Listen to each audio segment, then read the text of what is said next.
Welcome to Real Estate Radio with Damon Gettier. Welcome back to Real Estate Radio with Damon Gettier. Again, if you want to reach Damon, go to listwithdamon.com, and you're all over social too right now, right? Yes, sir. Where? Yes, sir. Oh, my God.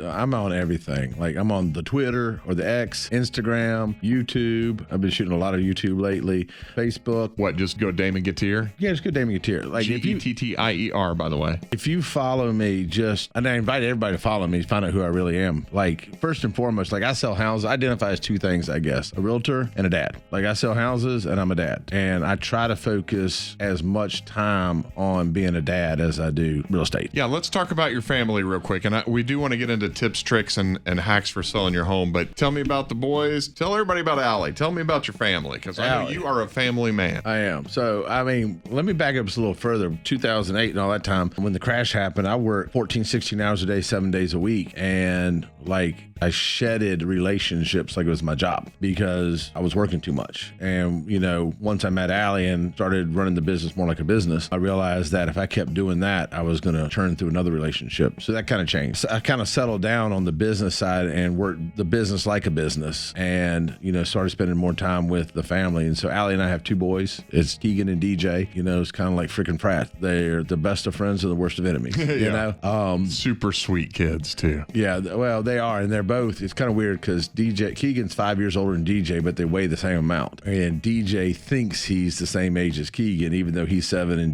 Keegan's, 12. Both play football. I coach Keegan in football. We're having a wonderfully bad year. We're like, it's all right, he's playing. That's we're 1-3. I will say we've played some really good teams. We're not good. We're not great, but the other teams are good. So it's a bad combo. That's all right. But they're getting to play. They're getting to play. They're getting to play. They're having fun. They're learning fundamentals, whatnot. You know, and we hunt and fish, and we have a small farm out in Montvale. We go out, Manita, we go out to about every weekend. We camp. So if I'm not working, I'm with the family. Yeah, and I will attest to that. During the weekends, it's very difficult to get a hold of Damon Gettier because he's like, this is my time. This is family time. And I respect that. I appreciate that. But if anybody wants to call to buy or sell a home, we have systems in place. We have someone to answer the phone, a live human being with a real estate license to answer the phone 16 hours a day, 7 days a week. And let's talk about just real quick. So you and Allie had DJ. So Keegan was here. Mm-hmm. You had DJ. What does DJ stand for? It's Damien Jr. Yep. Damon Jr. And why name your son after you? So this is what I told his mom, and he now knows. Like, look, if you stay in Roanoke, I've started your path. Company's named after you. I've started your path. If you're a jerk, when you become a teenager, I'm changing your name.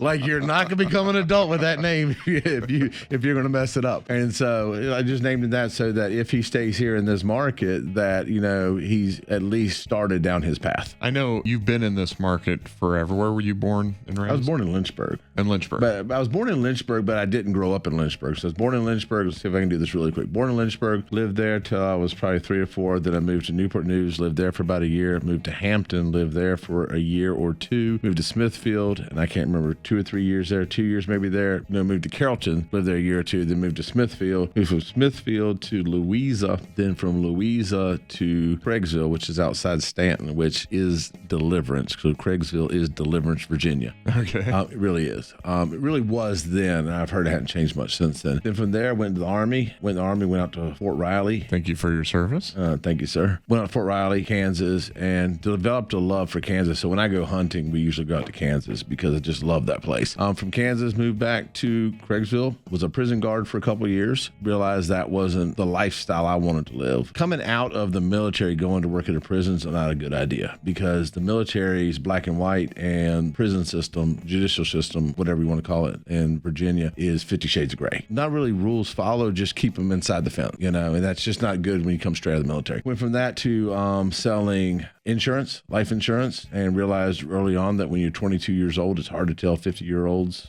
about life, you know? Yeah. It just is. And went from that to, what did I do? Went from that to selling cars. Went from cars to selling copiers. Went from copiers to working at Circuit City. And working at Circuit City, was doing really well there. And then February 5th, 2003, we all come to work and the doors are chained. And we're like, weird. They call us in one by one and they read from the script and laid us off. And I'd had a real estate license for about 8 months. Hadn't been able to do anything with it because what do you do? I mean, I was working full time. It's just hard to do it part-time. And I walked out the door. I'm like, wow, I'm a real estate agent. Owens & Company at the time, they were a large regional. They were the largest regional at the time. They had 5 offices, about 300 agents. And Steve Turner was the manager. And Steve, if you're listening, love you. Taught me a lot. And I went to him and I said, all right, I'm full-time real estate agent, got laid off. I'm like, where do I get business? And he said, well, call your family and friends. I'm like, well, I don't have any family, and all my friends just got laid off. And legit, you remember phone books? Yeah. So he tossed me a phone book and he said, start calling. And I literally had a cubicle. Most fortunate thing in my real estate career is I had a cubicle that was like 3 cubicles outside his office. And he was a sales manager for a large real estate company. And started in the A's and would be like, hi, my name's Damien Jr. I'm with Owens & Company Realtors. Do you know anybody that has a house they want to buy or sell? And literally called through all the A's. And I did not sell a house. I swear I did not sell a house till I got to the B's. And there are a lot of A's in the phone book. But what that did for me is sitting outside his door, I heard every problem. That office probably had, I'm going to say, maybe 100, 120 agents. Oh, wow. I heard every problem that walked in that door. Yeah. And I heard the answer to it. I learned really well through osmosis. So like listening and observing and like you learn what's going on. So I heard that. And in the meantime, there's a lot of agents there. So back then you didn't have leads, you didn't have Zillow, you didn't have Realtor.com, you didn't have CRMs really. You didn't have anything. So people had phones and Post-it notes. Yeah. And back then, a consumer would call you and leave a message on your answering machine and wouldn't expect a call back for a day because people didn't really have cell phones and instant, like, right. You know, and so agents that were too busy would just drop Post-it notes on my desk and say, here, call these people. And if you get something, give me a referral. And I ended up being rookie of the year that year,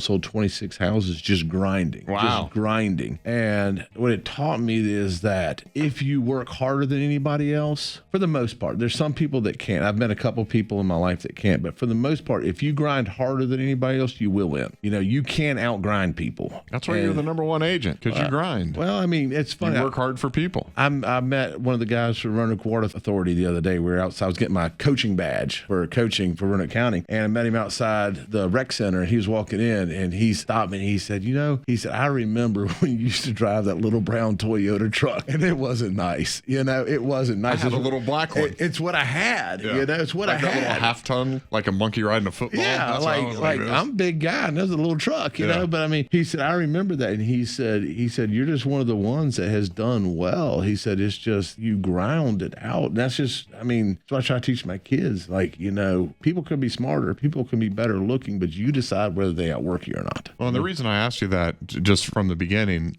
where you were born and raised, is because just from working with you for so long, I know that, and I don't know if you have any clients right now, but you're a coach for real estate agents in far bigger markets than Roanoke, Virginia. Oh, yeah. But yet you stick here in Roanoke. Yep. So why is that? Why do you stay here? Why don't you go to, I mean, we've worked with agents in Denver. You've coached agents in some of the biggest markets in the nation, but you stay here. Well, the reason I stay here is for the kids. So I moved. I know you did, but I mean, since you've been in real estate. Well, initially it was because it's where the market was and everything. And I love Roanoke. I love the valley. I love the mountains. I love that. But once I established the family, so I started coaching after the family came, you know, and, you know, I've got people in Denver and Washington State and California, New York, whatever. And those price ranges there are just huge. You sell a $2 million home with like nothing. Right. That's a $400,000 home here. Like, you know, Mike Novak, he's a buddy of mine. You've talked to him before. Like, we talk all the time. Like, I have to sell 3-4 houses to equal one of his. You know, cost of living is higher. Cost of living is higher, but it's not that much higher for the difference in the spread of the income. But the difference is, going back to me, when I grew up, I learned not to make friends. I learned that if I made a friend in school, I was losing them. So I stopped making, I don't have lifelong friends from back in the day. And I was determined that once I had kids, that I was, you're not a lifelong friend, you're a long-time friend. Okay, There's a difference. Okay. I'm like, I'm here. That's outside voice. I can hear you. Yeah. So no, but I have 0 friends from childhood, 0. And I was determined. And Allie, my wife, who grew up in Salem, she's like, it's like Mayberry story. Like her parents still live in the house she was born in. Oh, wow. You know, and so she has all of these friends. Like, I hate going to a restaurant with her because I can't make it from the door to the table without stopping 5 times for somebody she knew. Yeah. But I wanted my kids to have that because there is value in having friends friends that you grow up with. And so, that's why I stayed. Once I realized that there was a world outside Roanoke for real estate, that's why I stayed, is because I want my kids to grow up with the friends in their community. Well, glad you're here, and your plan is to stay here for what, at least until they graduate and move on, or is this it? This is it. We bought a little farm out in Manita. We're here. You're here. We're here. Is that the new farm that I haven't been out to yet? You were invited, and I showed you pictures of the bass. So that's all I got to say. And there are truly big bass on that? Because the last one we went to had a great time, caught a lot of fish, but their bass were like this. The pictures I saw were bass like this. The bass were huge. And I'll tell you, so I had the record there at 4.54 pounds. And then Keegan's little friend Gino came fishing. And Gino, if you ever hear this, I love you, but I'm still mad at you. He took my pole, cast it out one time with a whopper plopper. Yeah. Okay. Who I learned about the whopper plopper from Brett. You're welcome. Through the whopper plopper, and he caught a 4.89 pound bass. Wow. And then he refused to hold it. I said, oh, no. You're holding that bass. But he didn't have anything to rate it by because he'd never caught a fish before. Yeah. But it was 4.89. So there's some big bass in the pond. All right, I'll be there this weekend. If you want to reach Damon Gettier and his crew, go to listwithdamon.com. That's listwithdamon.com. We'll be right back, I promise, with some tips, tricks, and hacks in selling your home. Hang on.